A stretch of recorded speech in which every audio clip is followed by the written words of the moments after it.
I used to think I wanted a stable job. Clock in, clock out, and live for the weekends.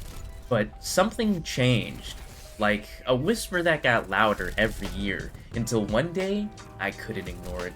I wanted more, and I needed more. Back in 2022, when I graduated college with my degree, I went straight into working a 9 to 5, just like they tell you growing up. Go to school, get a degree, and get a job, right? And at first, it felt like I did everything I was supposed to do. I had a steady paycheck, I had the weekend, I had what you would call a normal life. But deep down, I started to feel off and more lonely as the days went on.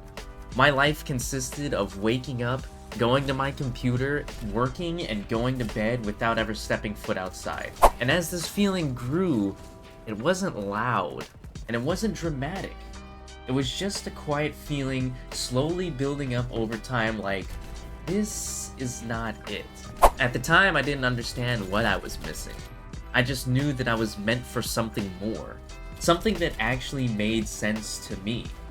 Something that I could look back on and say, yeah, I was the one who built that. That was mine. But as that feeling of this isn't it kept growing, it started bleeding into every part of my life in ways that I didn't expect at all. It wasn't just a thought anymore, it was becoming something physical. I started to feel anxious all the time. Not just that surface level stress you brush off with a sigh. I mean full-blown chest tightening, mind racing anxiety over things that made no logical sense. Like one day I called the fire department. Yeah, the actual fire department, because I thought there was a gas leak in my apartment. The smell freaked me out and my chest started to tighten, and I started to panic. And it turns out, it was just the smell of stale water from pipe maintenance upstairs. Nothing dangerous at all, but my brain couldn't comprehend the difference. And another time, I was convinced I was having a heart attack. I was pacing, sweating, my heart was racing, and I thought, well, this is it. I'm finna die in this room, and for what? But it wasn't a heart attack. I just slammed way too much coffee trying to stay awake and forgot to eat anything because my nerves were shot from work. That's how fried my system was. And still, I kept showing up to work, sitting at my desk, typing away, smiling in meetings, while internally I was just surviving, waiting for the clock to hit 5 so I can actually breathe again. And you know what's wild? The only thing keeping me from completely burning out was working on my personal projects. Raiders of Haven, that was my baby back then, and still is.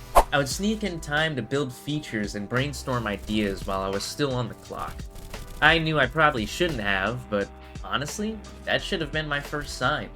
The fact that I couldn't stop myself because for the first time, something actually mattered to me. Something that actually felt like mine. And when 5 p.m. hit, I was out. Not out partying, not relaxing. I just dived right back into my personal work like it was my oxygen. Because at least that felt like progress to me, like I wasn't wasting my time. The job I once liked started to feel like a cage. Every Monday got heavier, and every Zoom call felt like noise. And slowly, I started to resent the very thing I thought would bring me peace. I wasn't living anymore. I was just existing just to exist. But then, out of nowhere, the illusion I'd been holding on to for so long finally shattered. It was like someone pulled the rug right out from under me, and I was left scrambling, trying to catch something that didn't even exist anymore. I was sitting in my apartment, the place I thought was mine, the supposed anchor of my stability, when it hit me like a freight train that I had just been scammed. Not just a little trick, but a full-blown sucker punch straight to the gut. That apartment, my sanctuary, the safe place I'd fought tooth and nail for, was slipping right through my fingers like grains of sand. And then came the mountain I didn't expect to climb, breaking the lease, moving every single thing, every chair, every box, every piece of my life back to a cramped little room at my grandma's house. I remember standing in that empty space, walls echoing with the silence, feeling like I was underwater. Distant and numb, the world around me blurred as I dissociated, overwhelmed by the weight of defeat. It was like the ground beneath me cracked open, and I was falling through, unsure if I'd ever hit solid earth again. I thought I was doing everything right. I thought I was ready for this adult life, ready for the next chapter. But life? Life had other plans. And in that quiet moment, when everything I'd built seemed to crumble like dry leaves, something inside me shifted. It was subtle, almost like the whisper of a breeze before a storm. Like a ball finally nudged off a gentle hill. Not a steep mountain, nah, just a small incline, but enough to get the ball rolling.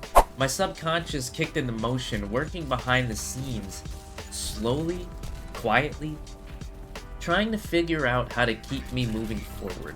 And even as I stood there, tangled in the wreckage of what had been, something new was beginning to take shape beneath the surface. The moment wasn't the end of the story. It was the fragile, trembling start of a new chapter. After that moment, I could have stayed stuck. And stuck is exactly how I felt for a long time. Like I was trapped in quicksand, sinking deeper with every passing day. I let the weight of defeat start to swallow me whole, pulling me under into a dark place where hope felt like a distant memory. But then, somewhere deep inside, a tiny voice whispered that I couldn't let it win. That little ball, nudged off the hill, kept on rolling. It was slow at first, like the drops of rain before a storm, quietly like the hush right before dawn, and relentlessly like the tide that never stops coming back. I started hunting for tiny wins, those fleeting moments where I could grasp a flicker of control, a spark of light in the middle of the fog. Maybe it was finishing a single line of code for Raiders of Haven, or sending an email that I'd been putting off, or just forcing myself to get out of bed on days when even that felt impossible. Every little step counted, each one a fragile thread weaving me back together. A tiny victory, brick by brick, rebuilding the house of who I am and who I once was. And here's what I learned loud and clear. Chasing dreams isn't about some giant cinematic leap. It's not a fireworks show or a Hollywood montage. It's a million tiny steps, 1,000 quiet battles fought in the trenches of doubt and fear. And those small wins, they're like snowflakes, each one tiny and delicate. But when they start to fall and pile up, they can create an avalanche powerful enough to reshape your entire world. As those small wins started to stack up, like pebbles gathering into a path, something deeper began to shift inside me. My mindset, once locked tight in survival mode, slowly cracked open like a seed breaking through hard soil desperate for light. I stopped thinking about stability like some safe cage to hide in, and instead began to see it as solid ground, a foundation to build something real, something mine. That hunger I'd buried, the one I couldn't quite name, started to roar louder, like a wildfire crackling beneath dry leaves waiting for a spark. It wasn't just about paying bills or clocking hours anymore. It was about creating, owning, and growing something that made my heart race with purpose. The 9 to 5, that thing I once thought was my whole world, wasn't the enemy anymore. It was just the starting line, the practice field, the place where I sharpened my skills and toughened my resolve. The real game, the one I'd been chasing all along, was carving out my own lane, building my own dreams from the ground up, and using every bit of skill and grit I had to get there. That fire inside me, that fierce, hungry blaze, slowly grew from a flicker barely visible in the dark to a roaring flame lighting my way through uncertainty, fear, and exhaustion.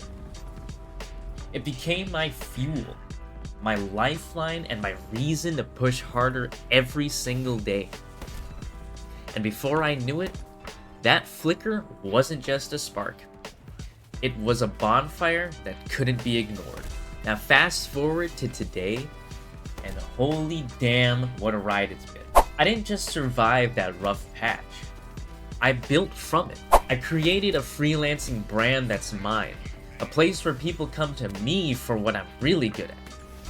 Not some cubicle grind, not some nameless job, but real skills, real projects, and real impact. I've got 3 different websites, live, deployed, maintained, and thriving. Each one a piece of my passion and hard work. Every line of code, design tweak, every update, it's a reminder that I'm in control here. I grind for me, because this means something. Because I'm not letting some company or boss decide my worth or my hours. This is my lane, my dream, and my hustle. And the best part, the fire that started as a flicker during those tough times, it's a blaze now. A steady burning force driving me forward every single day. So if you're out there feeling stuck, or like your dreams are too far away, I want you to know this. You can flip the script. You can build your own path. And you can own your story. Invest in yourself because you have skills that are worthy. Companies hire you for your talent. People compliment you for your skills. And achievements are made because of your own doing. Thank you so much for watching. If you like this kind of content, this story-driven content, don't forget to like, subscribe, and hit that bell so you don't miss what other stories this funny cat has to say. See you in the next one. Take it easy.